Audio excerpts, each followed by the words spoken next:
हाँ जी, अस्सलाम वालेकुम। तो आज हमारा एमडी कैट केमिस्ट्री का इंपॉर्टेंट टॉपिक है लिमिटिंग रिएक्टेंट, जो कि बहुत आसान टॉपिक है। मैं आपको इसका प्रोसीजर समझा दूंगा, जिसको करने के बाद ये आपके लिए बिल्कुल हलवा हो जाएगा। ठीक है, तो सबसे पहले हम जानते हैं कि लिमिटिंग रिएक्टेंट क्या होता है। तो limiting reactant is the one which completely convert into product. यानी दो चीज़ें होती हैं ना, और मिलके आगे पूरा रिएक्शन होता है। ठीक है, तो दो से ज़्यादा भी, तीन भी हो सकती हैं, चार भी हो सकती हैं। तो उनमें से कोई ऐसी चीज़ जो कि सबसे अर्लियर जो है कंज्यूम हो जाए, उससे हम लिमिटिंग रिएक्टेंट कहते हैं। ठीक है, और यही बेसिकली वो होता है जो कि कंट्रोल करता है अमाउंट ऑफ प्रोडक्ट को, क्योंकि ये जल्दी ख़त्म हो जाता है।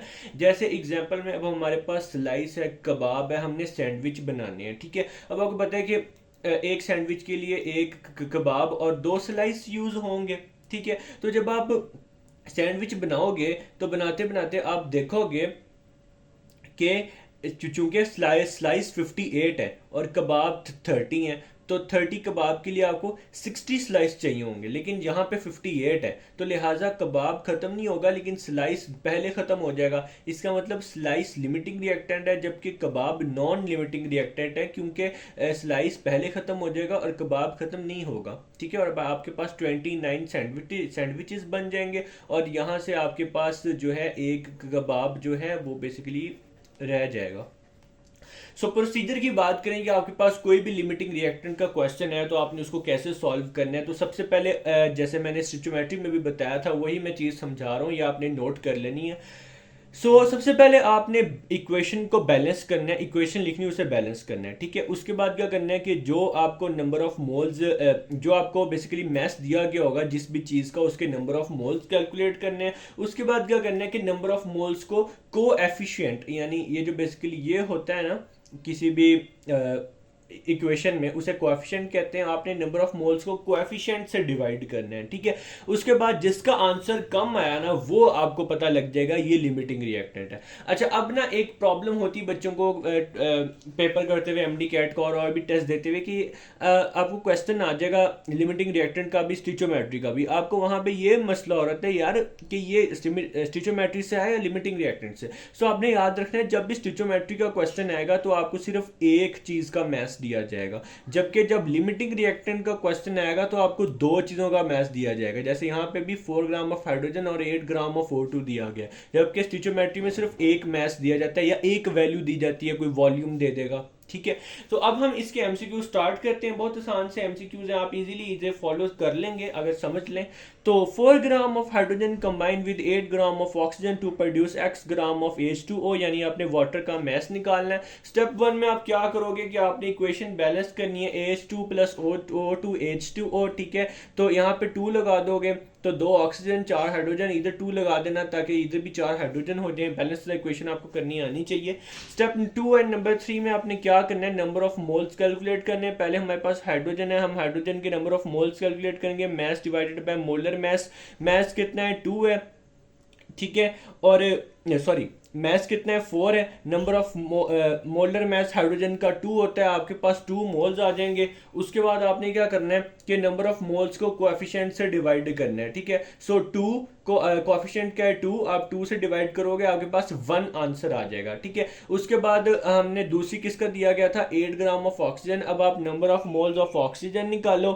ठीक है, तो आपको पता है कि ऑक्सीजन का मैस क्या है, 8 ग्राम। मोलर मैस चूंकि O2 है, इसका मोलर मैस 32 होगा, 1 डिवाइडेड बाय 4 मोल्स आ जाएंगे।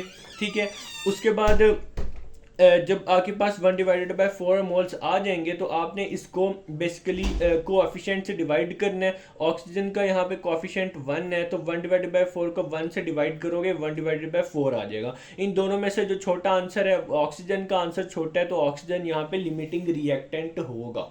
ठीक हो गया। और अब आगे हम चलते हैं, हमने क्योंकि x ग्राम ऑफ H2O निकालना है। अब याद रखो, जब कंपेयर करने की बारी आनी है तो आपने लिमिटिंग रिएक्टेंट से कंपेयर करना है। ठीक है, O2 को कंपेयर करना है वाटर से, क्योंकि वाटर को हमने फाइंड करना है। सबसे पहले आपने कंपेयर में क्या लिखना होता है, कोएफिशिएंट को आपने बेसिकली लिखना होता है। यहाँ पे 1 कोएफिशिएंट है, वहाँ पे 2 है, यहाँ पे 1 आ जाएगा और रेशो 2।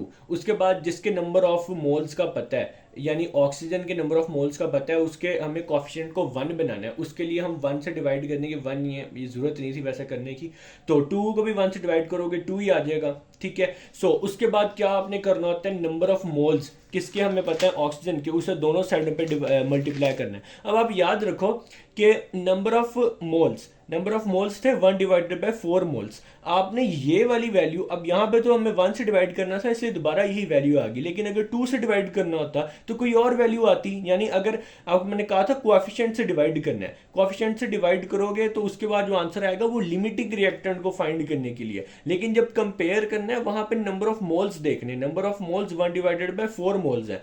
ठीक है, यहाँ पे 1 डिवाइडेड बाय 4 दोबारा इसलिए आ गया क्योंकि हमने 1 से डिवाइड किया, क्योंकि ऑक्सीजन का कोएफिशिएंट 1 था। अगर 2 होता तो आंसर कुछ और होना था, लेकिन तब भी हमने number of moles 1 divided by 4 ही रहने थे। ये हम लिमिटिंग रिएक्टेंट को फाइंड करने के लिए करते हैं।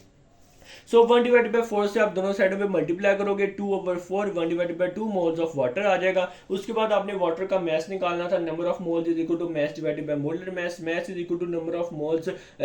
ठीक है, 1 डिवाइडेड बाय 2 आपको यहाँ पे मैंने मोल्स बताया, मोलर मास वाटर का 18 होता है, तो 9 ग्राम्स आपके पास वाटर का आंसर आ जाएगा। ठीक है, ये मैंने यहाँ पे दोबारा बताया कि पहले कोएफिशिएंट का लिखना है, उसके बाद कोएफिशिएंट को 1 बनाना है, फिर दोनों साइडों पे नंबर ऑफ मोल्स जिसके पता है ना उसको आपने दोनों साइडों पे मल्टीप्लाई करना है। ठीक हो गया। सो अगला हमारा क्वेश्चन है 3 gram of carbon burn with 8 gram of oxygen to produce x gram of carbon dioxide. x का डेसीमीटर क्यूब निकालें, यानी कि आपने बेसिकली कार्बन डाइऑक्साइड का जो है वॉल्यूम निकालना है और आपने उसका मास भी निकालना है। सबसे पहले स्टेप 1 में balance the equation C+O2CO2 balance करने की जरूरत नहीं है। स्टेप नंबर 2 एंड 3 में अब हमें 3 ग्राम कार्बन का दिया गया, 8 ग्राम ऑक्सीजन का, तो number of moles of carbon match divided by number of moles of carbon match divided by molar मास 3/12, इसका मोलर मास 1 डिवाइडेड बाय 4, इसके मोल्स आ जाएंगे। ठीक है, ये लिखा हुआ है। फिर 1 डिवाइडेड बाय 4 को आप कोएफिशिएंट क्या 1 से डिवाइड करो, 1 डिवाइडेड बाय 4 ही आ जाएगा। फिर number of moles of oxygen निकालने, मास कितना है आपके पास 8 ग्राम, मोलर मास है 32, 1 डिवाइडेड बाय 4 मोल्स, इसको भी कोएफिशिएंट यानी 1 से डिवाइड करोगे, आपके पास 1 डिवाइडेड बाय 4 ही दोबारा आंसर आ जाएगा। सो अब इन दोनों का आंसर सेम है, इसका मतलब है कि इन दोनों में से कोई लिमिटिंग रिएक्टेंट नहीं है। अगर आज जब आपने आगे कंपेयर करना है ना, आगे आंसर निकालने के लिए, आप दोनों में से किसी को भी यूज कर सकते हो। ठीक है, सो मैं देखता हूं मैंने किसको यूज किया, मैंने कार्बन को यूज किया। कार्बन का पहले कोएफिशिएंट हमने देखा 1 था, ठीक है, और कार्बन डाइऑक्साइड का भी कोएफिशिएंट 1 था, तो 1 को 1 बनाने के लिए 1 से डिवाइड कराओगे, वैसे ही लिखा हुआ है, मैंने जरूरत नहीं थी वैसे करने की। उसके बाद आपने दोनों साइडों पे जो है नंबर ऑफ मोल्स से मल्टीप्लाई करना है। कार्बन के नंबर ऑफ मोल्स थे 1 डिवाइडेड बाय 4, ठीक है, और इधर भी 1 डिवाइडेड बाय 4 थे, दोनों साइडों पे 1 डिवाइडेड बाय 4 आंसर आ गया, तो 1 divided by 4 moles of carbon dioxide. उसके बाद उसने पूछा क्या था, वॉल्यूम निकालना है कार्बन डाइऑक्साइड का, तो number of moles is equal to volume in decimetre cube divided by molar volume, volume in decimetre cube is equal to number of moles 1 divided by 4 multiply by 22.414 decimetre cube molar volume होता है। 22/414 को आप divide करोगे 4 से, तो आप जानते हो कि 4 5 20 होता है, तो ये 22 है, तो 5 से थोड़ी सी ज्यादा वैल्यू होगी, यानी कि 5.6 डेसीमीटर क्यूब। अब यहाँ पे दोबारा से मैं एक और चीज़ बता दूं कि मिसाल के तौर पे अगर जब हम कार्बन के नंबर ऑफ मोल्स निकालें ये वाले, ठीक है, अगर यहाँ पे क्या होता, कार्बन के साथ यहाँ पे कोएफिशिएंट 2 होता, तो हम यहाँ पे 2 से डिवाइड करते, आंसर कुछ और आता। ठीक है, लेकिन जब आगे अगर हमें इसे यूज करना पड़ता कंपेयर करने के लिए, तो नंबर ऑफ मोल्स जब हमें मल्टीप्लाई करने थे तो हमें यही करना था। ये नंबर ऑफ मोल्स निकालने के लिए नहीं हम कर रहे इसको कोएफिशिएंट से दोबारा डिवाइड, ये हम लिमिटिंग रिएक्टेंट को फाइंड करने के लिए कर रहे हैं। अच्छा, अब लास्ट हमारा एमसीक्यू है कि 20 centimetre cube of nitrogen and 30 centimetre cube of hydrogen combine to produce ammonia, volume निकालना है अमोनिया का। Balance the equation N2 + H2 NH3, यहाँ पे 2 लगा लो, N2 इधर भी 2 नाइट्रोजन हो गए, यहाँ 6 हाइड्रोजन हो गए, इधर 3 लगा लो, इधर भी 6 हो गए। स्टेप 2 में अब आप देख लो, मैंने आपको बताया था कि जब आपको वॉल्यूम दिया जाए नंबर ऑफ मोल्स नहीं निकालने, तो volume of nitrogen 20 centimetre cube है, ठीक है, तो मोल्स निकालने की जरूरत नहीं है। अब आप लिमिटिंग रिएक्टेंट हमने फाइंड करना है, हम इसे इसके कोएफिशिएंट से डिवाइड करेंगे, वो 1 है, 1 से डिवाइड करोगे 20 आंसर आ जाएगा। फिर उसके बाद वॉल्यूम ऑफ हाइड्रोजन है, वो कितना है 30 centimetre cube, number of moles निकालने की जरूरत नहीं है। अब हमें लिमिटिंग रिएक्टेंट फाइंड करना है, हम इसे इसके कोएफिशिएंट से डिवाइड करेंगे, यानी 3 से हमारे पास 10 आंसर आ जाएगा। अब इन दोनों में से छोटा कौन है? 10 और 20 में से 10 है, यानी कि लिमिटिंग रिएक्टेंट हाइड्रोजन है। अब हम हाइड्रोजन से NH3 को कंपेयर करेंगे, ठीक हो गया। सो हाइड्रोजन का कोएफिशिएंट क्या है? 3 है। NH3 का कोएफिशिएंट क्या है? 2 है। 3 को 1 बनाने के लिए 3 से डिवाइड करेंगे और इधर भी 3 से डिवाइड कर देंगे, 1:2:3। अब दोनों साइडों पे नंबर ऑफ मोल्स से डिवाइड करना है, मल्टीप्लाई करना है। अब मुझे बताओ इनमें से नंबर ऑफ मोल्स कौन से हैं? ठीक है, क्योंकि नंबर ऑफ मोल्स नहीं दिया गया तो हम वॉल्यूम को यूज कर रहे हैं, तो हमने ये यूज करना है 30। ये जो डिवाइड करके किया इसे यूज नहीं करना, क्योंकि ये लिमिटिंग रिएक्टेंट को फाइंड करने के लिए किया, हमें इस 30 को यूज करना है।